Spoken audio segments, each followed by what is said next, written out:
podcast that you're listening to is being presented to you with the cooperation of the SJ Network. If you're a person who needs a publicist and you want to appear on podcasts, contact Stephen Joyner at s-j-network.com. Let's get on with the show. Welcome to part one of a special two-part episode of the Sherpa Screening Room. Our guest is Stanley Livingston, who is best known as Chip Douglas, from the classic TV sitcom, My Three Sons. I thought we were going to interview my mother, the car. Do you mean the TV show? No, I meant my actual mother. She's a 68 Chevelle. Attention, rebels of the Sherpalution. Today's podcast is brought to you by Audible. We would like to give you a free audiobook download and 30-day free trial simply by heading to www.audibletrial.com/Sherpa. There are over 180,000 titles of audiobooks and podcasts, including this one, to choose from for your iPhone, Android, Kindle, or MP3 player.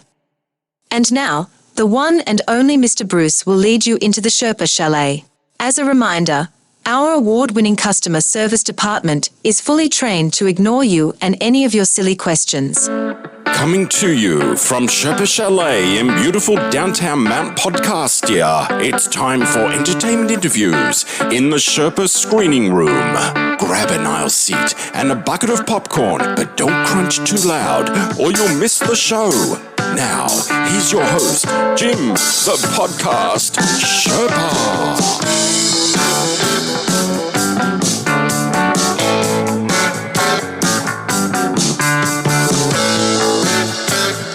Hello there, Rebels. Welcome to a very special episode of the Sherpa Screening Room, a presentation of Too Many Podcasts. And why is it a very special episode, you may ask? Well, I can tell you, this is going to be a two-parter for you, Rebels. Why is it going to be a two-parter, you may ask? I can answer that question, too. Because along with being available on all of your favorite podcast apps and Sherpalution.com, this show can also be heard on the Helium Radio Network on Fridays at 8:30 a.m. Eastern Daylight Time. Now, they only give me an hour to broadcast my show, and this interview itself went a little bit over an hour. So I figured, all right, let's split it in half. So those of you who are listening on Helium will hear it this week and then next week. And those of you who are listening to it on podcast apps or Sherpalution.com will hear the continuation tomorrow. But here's a little secret, folks. If you've already heard it on Helium and you don't want to wait a week, just listen to it on one of your podcast apps or even Sherpalution.com. We will be waiting for you. I promise you. Now, who's my guest today? I can tell you who my guest today is. If you are a lover of classic TV comedies, my guest today was a member of the cast of one of the most popular TV shows in the 1960s. And it starred Fred MacMurray, and it was called My Three Sons. His name is Stan Livingston. He played Chip Douglas, the middle kid. I guess you could say the middle kid. The cast changed a lot from the beginning of the show to the end of the show, but actually, Stan and Fred MacMurray were the only two original cast members who were there from the beginning of the show to the very end of the show.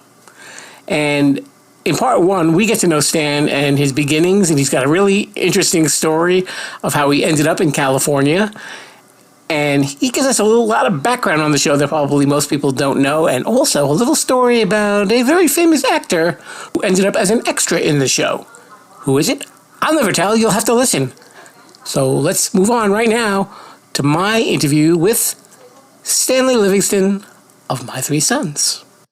Hello there, Rebels. We are here in the Sherpa Screening Room, and my guest today has been in the entertainment business for over 55 years, which is amazing because he's only 35 years old.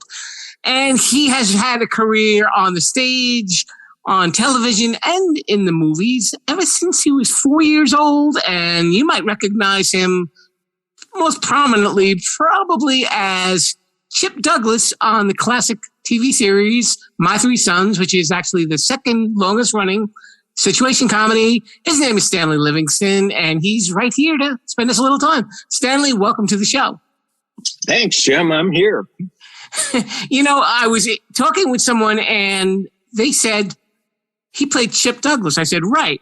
And he said, does he know that Chip Douglas was Jim Carrey's character in the movie The Cable Guy? I do know that. I've got an interesting story about that too. Well, at the beginning of the movie, they show him as kind of a latchkey kid. You know, his Right. mom works, so he's in front of the TV set watching TV all day. And anyway, the TV show they chose to have him watch is My Three Sons, so he's watching that. And later, when he introduces himself, I think it was to Matthew Broderick, he said, "What's your name?" And he goes, "It's Ernie."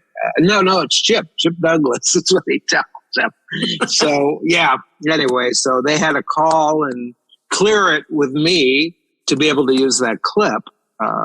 And so, I don't know how much you know about clip usage, but in those days, it was a thing where they had to call you. You had the right to actually refuse to let them use the clip.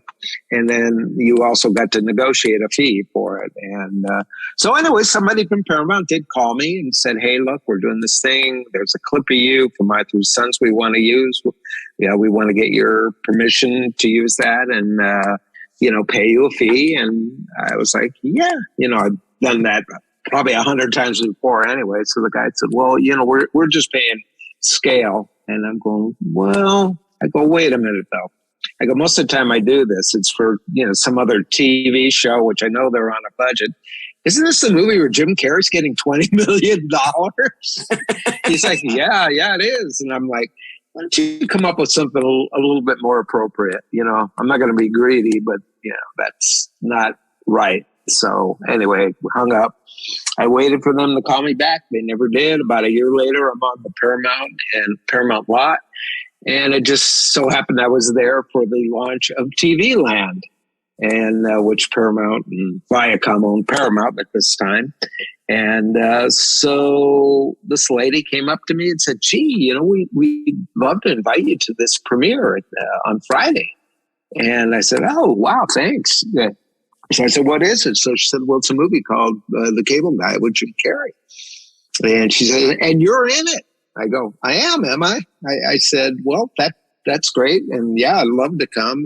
And you need to have your legal department call me." She goes, "Well, why?" I said, "Because we were in the middle of negotiating a clip fee and they never, ever got back to me." I go, "Doesn't this movie said open on Friday? You might want to get somebody from your business affairs office to call so we can, take care of the matter. They're supposed to pay me a fee." And so anyway, the very next day I got a call from Paramount legal department and they were just like, "Okay, we made a mistake. What do you want?" So I told them what I wanted, which was probably about 10, 15 times more than what scale would have been. He just like, "Done, no problem." Next day, a FedEx envelope arrived with a check in it, and that was that. It was the easiest transaction I ever had to do because basically I had them bent over a barrel. I could have probably got an injunction and stopped the film, but I wasn't interested in doing that. And I thought the fee that they made me was fair to measure it to, what it was for. Sure. Yeah, I mean, especially if he's going to get all the publicity and, if they're going to use a classic TV character, why not? I mean, you really helped establish that role. Right. Hey, you could have picked somebody else. Jim Carrey could have called himself Beaver, or Dennis the Menace or something. You picked My Three Sons. I didn't pick it.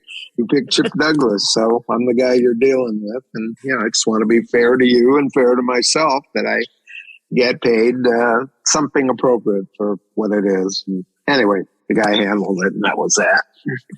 And were your parents involved in show business? They were not. Well, let me take that back. They were, but in a different whole sector of show business. My parents came from Baltimore and out to California in 1948. And my dad's dad in the mid to late 30s became the owner of 2 burlesque theaters in Baltimore on the notorious Block. So that was the business my grandfather was in, a pretty tawdry business. And my dad, who was in New York at the time, had to come back. He was at NYU studying to become a psychiatrist. His older brother had just become a lawyer and went to NYU, and he wasn't coming back. They talked my dad into coming back to help run the family business. And actually, by that point in time, my grandfather got sick, and my grandmother, who didn't know they owned a burlesque theater for about 3 years, got sucked into the business and was basically running it by that point. And it was quite a family endeavor. You know, you're around pimps, drug addicts, strippers, you name it. Everything that my three sons wasn't is what my grandfather was into. Well, he wanted to be in show business. He wanted to be. That was his goal. But he had 9 kids. If I went online and went to the, I guess it was the Library of Congress where they have the copyrights for, show business things, screenplays, play. He wrote plays and musicals at the turn of the century. He was born, I think, in 1880. And by, I think it was 1899 and 1901, 1903, there were some musicals written by my grandfather that were registered with the Library of Congress. And, he was just unsuccessful that way. And he used to borrow money off his older brother, who was fairly well-to-do, and owned a big pawn shop in Baltimore. And somehow that brother ended up taking receivership of 2 burlesque theaters to settle a debt. And he gave those theaters to my grandfather and said, don't mess it up. They're up, they're running, they're making money. Don't ever call me for a loan again. So that's how they got into show business. Like I said, my parents, by the time the war years ended, my mom and dad wanted to come out to California. My dad met my mom because my mom was a stripper at that club. Well, as she called herself most of her life, she referred to herself as a dancer. Mm-hmm. Dumb me, when I was about 30, I figured out what that meant finally, I always tell my mom used to be, a chorus girl. She was a dancer. No, she was actually a stripper at this place, but she met my dad and she wanted to blow town after the war. She goes, I don't want anybody to know what I've done, so let's go to California. And they came out here and started a new life. And his older brother was already out here. And then another younger brother who worked at the theater also ended up in LA. In 1950, I came along about 2 years after they were here. And my mom, for whatever reason, I think we had a cousin that drowned. And she was very worried about me not knowing how to swim, sent me to a swim school in Hollywood. And at the age of 2, I learned how to swim. By age 3, I was diving off a high dive. And we went to that pool every day, just to have something to do. And the lady that ran the pool was very entrepreneurial. She got newspapers and magazines at the time, Vogue calls to come down and do photo layouts on us kids who would dive off high dives. We'd ride toy bikes, toy cars underwater. And she had a porthole cut in the side of her pool, about a 4-foot glass porthole, where the photographers could go down and shoot underwater pictures. And it looked really cool. And she got a show that was on TV at that time called You Asked For It, mm-hmm. to come down and do a little segment on what was called Water Babies, of which I was one. And anyway, because of that, there were a lot of Hollywood people started sending their kids there to learn how to swim. And there was an agent there, and her daughter was learning how to swim. And, I guess I caught her eye, and I was pretty rambunctious and, all over the place and friendly and extroverted. So she thought I'd make a good candidate to be a child actor, and worked on my mom for a while. My mom finally relented. I started going out on interviews and got cast as an extra on a couple things, and that's how I broke in. Yeah, I know you did movies with Paul Newman and Joanne Woodward, and eventually led to that. In the beginning, I had no lines. Just another kid, like kid number 2. Mm-hmm. Punk number 3 or whatever I was, and I didn't have any lines. But I finally did a Ozzie and Harriet episode. I got cast as he had a bunch of neighborhood kids on the show by then. Dave and Ricky were getting a little bit older. I guess they felt that injected new blood into the show. So the episode was he was selling Christmas trees to make extra money, and he had about 100 Christmas trees in his backyard. Prospective customer there, and he's selling them what kind of tree he wants. And the joke was all of a sudden about 8 little kids with backpacks and sleeping bags come out of this mini forest in his backyard and go, "Hi, Mr. Nelson. Hi, Mr. Nelson." We walked by him. And I don't know why he came up to me after we shot it a couple times and said, "Could you say this line?" And I'm like, what's a line? And he goes, no, it's dialogue. I'm going to tell you to say something. And then when you hit this spot, I'm going to put a piece of tape right here on the ground. When you walk over that spot, but don't look down at it. I want you to look at me and say this line. So we got all set up and did it again. And when I got to that spot, I looked him in the eye and said, sure was mighty good camping in there, Mr. Nelson. And then we shot it again. He moved the camera closer. I got my close up.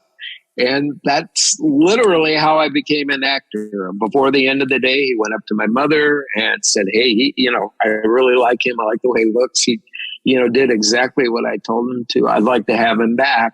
Could you please leave your agent's name in my office? So before we left, my mom did. And, you've heard show business stories before, how people are going to, get back to you and then never do. Right. Well, about a month later, he got back to me. Another show, he cast me in it. I had dialogue. And so from 1956 to 1960, I probably did about 4 or 5 shows for Ozzie and Harriet as a neighborhood kid. That kind of broke the ice for me. I got my Screen Actors Guild card. I was officially an actor, which was interesting when you're going back to public school, because your friends who, you knew from kindergarten are like, they're constantly like, come up to me and look at me, and they go, are you on TV? And I go, yeah. And they didn't get it. When you're 7, 8 years old, they couldn't figure out how or why I was on TV, and they weren't. So that was pretty weird. But then, my agent started sending me out on different things. I went out for a movie. It was like an early Bonnie and Clyde film called The Bonnie Parker Story, starring, she was a very hot-looking woman in those days, a lady named Dorothy Provine. She was kind of a Marilyn Monroe type, maybe even better. And I got cast as a little kid who steals the keys out of their getaway car. And they come out to make a getaway, and there's no key. And then they see me, and I yell over. I've got like a toy gun. I'll stick them up, and they all put their hands up because, I guess they might have thought I was a cop with a high voice or something. They turn around. It's some little 7-year-old kid with a cap gun. And Clyde actually wants to, send me to the moon. He's coming up, and she blocks him off. And anyways, the scene progresses. I've got their keys. She trades me a stick of chewing gum for the keys, and then, I let them go. So that was my first movie, if I remember right. And then after that, I got another film called, it was Rally Around the Flag Boys with Paul Newman and Joanne Woodward, who I believe were working together for the first time as husband and wife in a film. And the film was directed by a huge director at that time, a guy named Leo McCarey. Leo McCarey was the guy that put Laurel and Hardy together and worked on their films and was a producer of, Laurel and Hardy films. And he was a big guy. So we're shooting the scene. Well, I need to back up a little bit. When on the audition, we were there, and they came right out and pretty much told me I was hired. And then they saw my brother Barry, who was there only because my mom didn't have a babysitter. And he was 3 years younger than me, and he was really cute.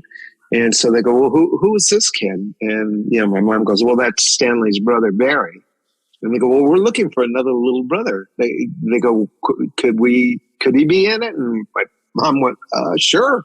So Barry did Rally Around the Flag Boys. Anyway, the first day of the shoot, our orders from the director were to ignore Paul Newman when he comes in and be staring at a TV set. And no matter what he says, just stare at the TV set. So we went, okay. So we shot it once or twice. Then the director came up to my brother and said, you're not looking at the TV set. I needed to be looking directly at it. I can see where you're looking, and you're not looking at the TV set. And Barry goes, no, I am. He goes, look at the TV set, kid. So he walked back. We shot it a couple more times. And the director was getting more and more frustrated. And I couldn't figure out what my brother was doing, because it did look like to me he was looking at the TV set. Anyway, they stopped shooting. This was right before lunch, and sent my brother to an eye doctor, an ophthalmologist. And by 1 o'clock, he was fired. And then I had a brand new brother. Some other kid, they sent out an emergency casting call, and Barry got replaced in this film. And I had some other new kid that I didn't know, and that seemed to be my brother. And there's actually a scene, though, of Barry that got left in the film. I don't know whether they realized it or the editor didn't realize it, but there's a scene where apparently he ate some pennies, and Joanne Woodward and the washing machine repairman have him by the ankles, and they're shaking him, trying to get him to cough up the pennies. And if you look carefully, it's Barry. It's not the other kids. So he got left in. But the thing that it did for Barry was he went from, being just a little kid that looked like a lot of other kids to now looking like, like a nerd, because he had to wear glasses. They found out he had cross eyes, which, my mom figured, well, he's not going to work, but it turned out was the best thing. He was so cute. He had like a Mo Howard haircut, buck teeth, and these glasses. So it gave him a unique look. And because of that, he started working on his own, getting films and TV shows. He was in The Errand Boy with Jerry Lewis. He was in My Six Loves with Debbie Reynolds, Papa's Delicate Condition with Jackie Gleason. So he was in a lot of era TV shows and movies, and kind of cut his bones with this prototype nerd look, which hadn't been seen before, So yeah, he kind of pioneered that look. It's an interesting on-screen relationship you have with your brother. So you're doing a movie, and he gets replaced, so you have a fake brother. But then when you do a TV show, your TV brothers aren't related to you, but your adopted brother is your actual brother. Yes, yeah. He was my real brother, meaning REEL and REAL. So. But it was, for me, a little bit more of a road that led to My Three Sons. I did that. I did some other stuff. And I remember Please Don't Eat the Daisies came up. And by then I was getting, cast quite a bit. So my agent was really pleased. And this movie called Please Don't Eat the Daisies, they were looking for somebody to play the other kid's twin, which I never understood how we were twins. He had red hair, I had blonde hair. And then there was another boy in the movie too, had dark hair. So I did that movie, and I was still doing Ozzie and Harriet's too. And remember, I did an Ozzie and Harriet. This was probably 1958.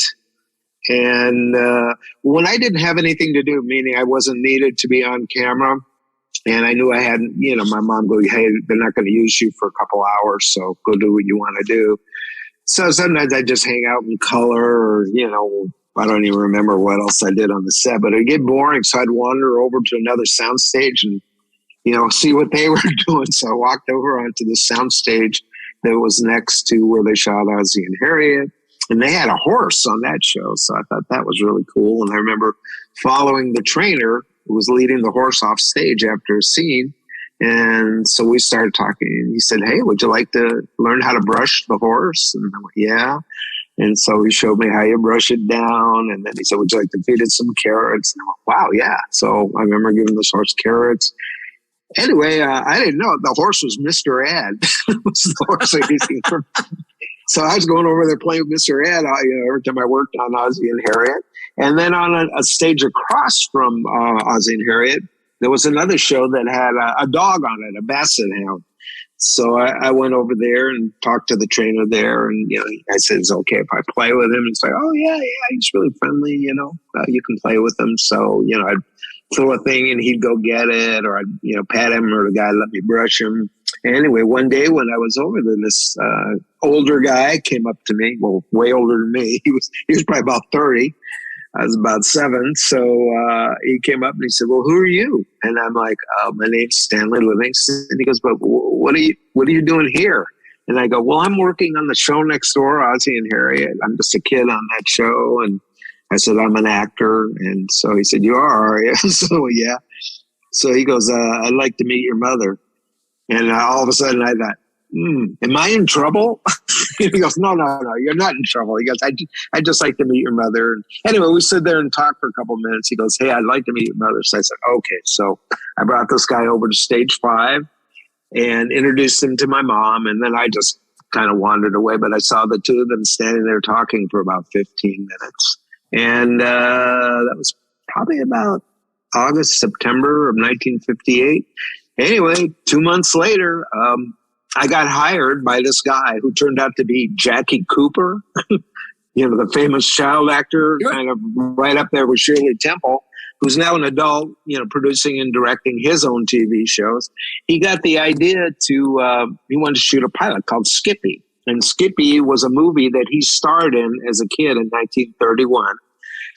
He was, I think, the first or the youngest child actor to ever be nominated for an Academy Award for that movie. I believe the movie won Best Picture. So something in me reminded him of him, and he put together this TV pilot, and in December of 1958, we shot it on a soundstage kind of next to where he was shooting. And so it was starring me, name above the title. And it was a pilot that ended up not being sold. And I was under contracted Jackie all through 1959. And then what happened in 1959 was there was a casting call for the show called My Three Sons. And at that point, what my parents were doing was borrowing the pilot from Jackie, which was on film, and they would rent a theater in Hollywood. You could, what they call four-walling, go in and rent a theater out after it closed, like midnight or 11, whatever, and invite people to come. You pay the projectionist, you could show them whatever you wanted. So they borrowed Skippy and showed the film of me in it to the producers of My Three Sons. And I was cast literally the next week as Chip. So I didn't know much about the show other than I was going to be in another TV pilot. And my parents had to go back to Jackie Cooper, who I think had abandoned Skippy by then. He ended up doing another pilot for himself and was kind of involved in that and let me out of the contract. And so I had to wait around. It was probably a couple months till they got the other characters cast, one of which was William Frawley, who was on the Lucy show, I Love Lucy. Mm-hmm. And he was going to play the grandfather. And then another actor that I was familiar with, because at that age I was watching the Mickey Mouse Club, and sort of embedded in the Mickey Mouse Club were these other mini-series. One was called Spinnin' Marty and the Hardy Boys, which had Tim Considine in it. So I learned he was going to be the older brother. And then there was the middle brother that they were trying to find. They finally got a guy to play that. It was actually Bobby Diamond from Fury. Okay. And so we were finally ready to shoot the pilot at the end of 1959. And we started shooting. We did about a day's worth of shooting, and then we stopped. And for some reason, they decided Bobby Diamond, they didn't want him. I don't know what went wrong, but they let him go. Casting call went out. They got another guy. We started shooting again, stopped, and then they felt this guy couldn't do comedy, whatever, and so they let him go. And my mom, who was friends with an agent at that time, known as Mary Grady, called Mary and said, "Hey, look, her son Don was, just kind of making his bones as an actor and done a couple films and TV shows, and he was also a Mouseketeer, kind of a second string Mouseketeer." Mm-hmm. And so Don came in and read for the part, and they really liked him. And about a week later, we started up again and shot the pilot, this time with Tim Considine, Don Grady, myself, and Fred McMurray and William Frawley as the main cast members. And, by the way, the second guy that they let go, the guy they said couldn't do comedy. Right. That was Ryan O'Neal. Really? Yeah. Yeah. They let him go. Back, incidentally, My Three Sons almost wasn't My Three Sons. When the executive producer, Don Feddersen, got the idea for it, it was going to be My Three Daughters. And I think it was I always forget. I think it's the Lennon sisters who the show was kind of created around. And he was familiar with them because they were on Lawrence Welk. And so they wrote the script, had three girls in it, and they decided they didn't want to leave Lawrence Welk. So the show was revamped into My Three Sons instead of My Three Daughters. And that's how that kind of came to be. And weren't they originally considering Eddie Albert for the lead? They may have been, I think, when it was with the daughters. But somebody got the idea to approach Fred MacMurray because they had heard he was looking around to maybe do something for TV. And it was kind of peculiar reasoning, but it would have worked for him, and that's what he wanted. He was, I think, kind of tired of going on the road doing movies. Mm-hmm. And he and his wife, June Haver, had just adopted twin girls. And, he didn't want to go away for 3 months, 6 months at a time shooting a film, in another state, another country, and, not see his kids grow up. So I guess he had the idea, if I do a series, it could be shot, and I go to work at 8, come home at 6, be off for the weekend, and then construct the show so that I would have the summer off. And that's literally what happened. That's how Don Feddersen pitched it to him and said, look, we'll do all your scenes. You'll be there for 3 months. You'll probably be in every scene because we'll shoot scenes, and if you walk out of it, we cut and move on, come back and pick up the rest of the scene later. If there's scenes that you walk into, like you're coming home, we may shoot those scenes before and then have you walk into the scene. It could be 6 months later. And in addition to only working for 3 months, you'll have 3 months off for the summer, and then after that, you'll come back and finish up the season. Might be a couple months more shooting. And that's how we'll do it. In those days, too, we shot a lot more episodes. This stuff now is, if you get an order for 10 episodes, you're getting a huge order. In those days, we were doing almost 40 episodes a year. So it was pretty daunting to do that many episodes. It took 9-10 months to shoot it out. So they enticed Fred MacMurray into coming on board. Got a huge salary. He ended up owning half the show. And ended up only having to work 1/3 of the time.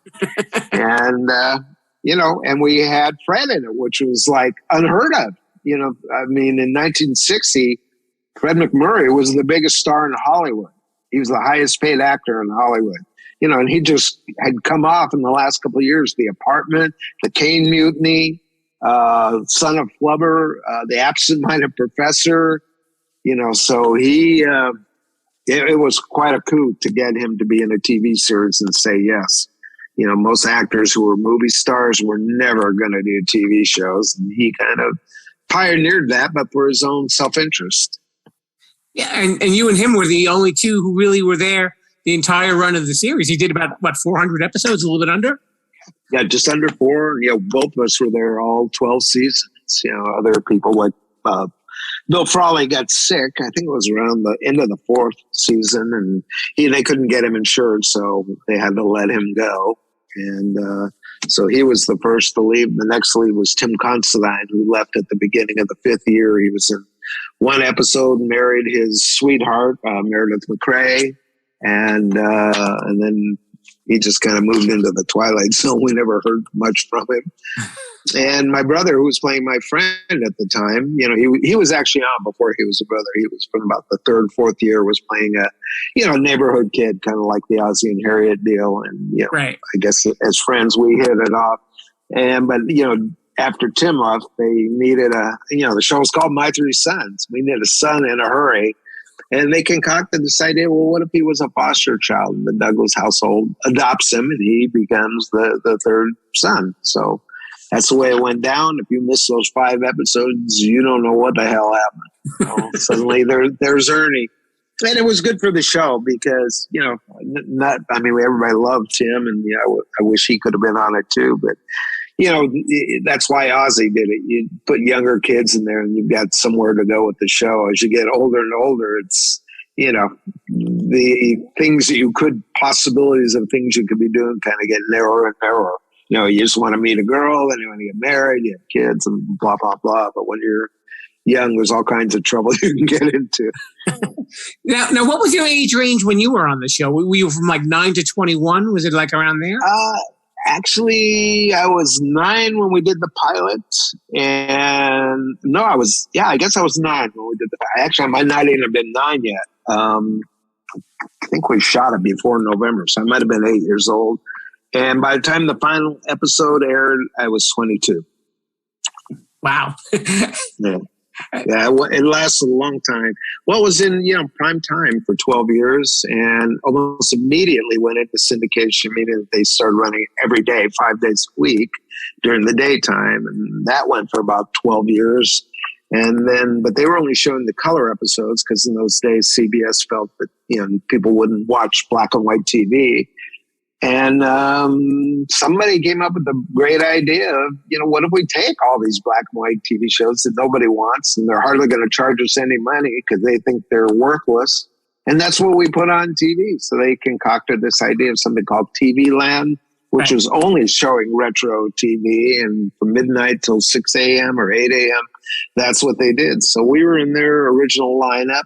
And they showed us, I think we were on twice, kind of back-to-back episodes that fill up an hour, and they licensed the black and white episode from CBS very favorably, along with a lot of other stuff. And CBS at that point, and the other networks, they couldn't care less. It was, just like, wow, it was found money because they're just sitting in an archive. Who wants them? And who knew? 10 years later, they started up, the cable channel had no advertisers, therefore there were no cable contracts with Screen Actors Guild, which was a huge mistake.